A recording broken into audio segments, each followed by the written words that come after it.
안녕하세요. 반갑습니다. 모두다행정사 송범석 대표입니다. 오늘도 저희 카페에 남겨주신 글들 답변을 좀 드리도록 하겠습니다.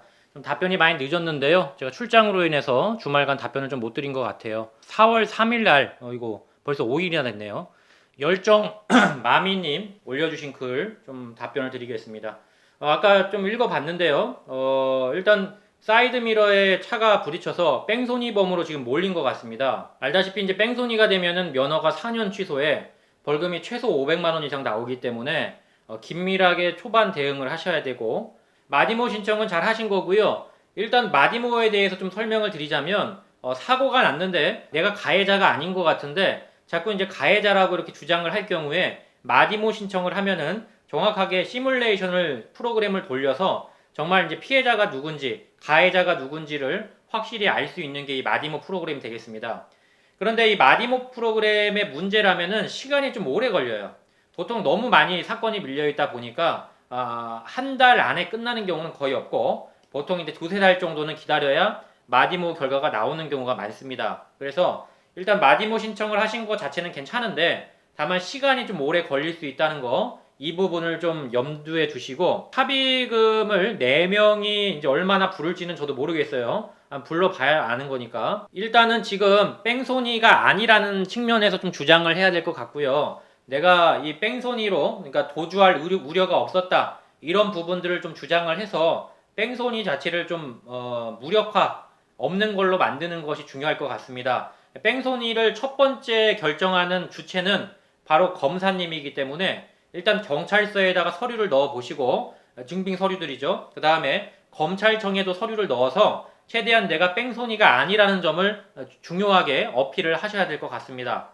자, 여기까지 설명드렸고요. 다음, 음주사고 피해자, 아이디가 음주사고 피해자님이십니다. 음주사고를 당하셨고요. 상대방이 음주운전을 인정했고 형사합의를 원하는 경우에 이제 어느 정도 합의를 해야 되는지. 자, 이제 민사합의와 형사합의 둘 다 물어보셨는데 좋은 질문입니다. 민사합의는 보험사와 합의를 하시는 거예요. 그래서 민사합의에 대해서는 보험사와 합의를 하는 이제 손해배상의 개념이고, 형사합의는 처벌을 적게 받기 위해서 하는 위자료 차원입니다. 자, 민사합의의 경우에는 어느 정도 가이드라인이 정해져 있기 때문에 보험사와 합의를 하셔서 이제 정확하게 금액이 얼마인지를 좀 들어보고 그때 결정을 하셔야 되고, 보험금이 터무니없다, 너무 적다라고 한다면은 하지 않으셔도 상관은 없습니다. 나중에 합의를 해도 되거든요. 그러니까 급하게 굳이 피해자 입장에서 급하게 합의를 할 필요 없고 치료를 다 받으시고 천천히 민사합의는 보시면 좋습니다. 형사합의 같은 경우에는 이제 정해져 있는 합의금은 없습니다. 그런데 통상적으로 요즘 시가로는 주당 한 80에서 100만 원 정도가 이제 주어지고 있는데, 사실은 형사합의라는 것은 양자가 만족할 만한 수준에서 합의를 보면 되는 것이지 정확하게 얼마다라고 하긴 좀 어렵지만 일반적으로는 주당 80에서 100만 원 정도를 하고 있다. 그러나 이제 많이 요구하는 경우에는 뭐 2주가 나왔어도 뭐 1000만 원, 500만 원 이렇게 요구하는 경우도 적지 않기 때문에 그런 부분도 좀 참조를 해 주셔야 할 것 같습니다. 자, 그다음에 금 공주님인가요? 네, 이거 영어로 써 있네요. 금 공주님 적어주신 거 잘 봤는데, 음주 직후 90분 안에 혈액 측정된 거 이의 제기가 가능한가요? 근데 이게 어떤 부분에서 이제 말씀하셨는지 제가 이해가 되는데, 혈중 알코올 농도 상승기를 얘기하시는 것 같은데요. 혈중 알코올 농도 상승기가 술을 마신 직후부터 90분까지 이어집니다. 그런데 90분 안에 혈액 측정이 됐다고 해서 그것에 이의 제기는 할 수가 없습니다. 다만 이제 90분 안에 혈액 측정이 됨으로써 대기 시간이 있죠. 운전이 끝나고 나서 혈액 측정 사이에 있는 이 시간의 간격, 여기에 대해서는 상승기를 주장할 수가 있습니다. 그래서 그 상승기 구간에서는 농도를 빼줄 수는 있겠지만 이의 제기를 함으로써 아예 없던 일로 할 수는 없는 거예요.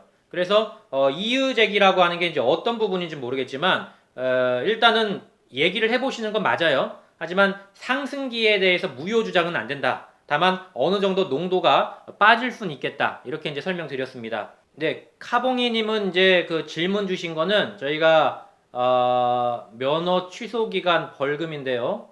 카봉이님 같은 경우에는 지금 개인회생 중이신 것 같아요.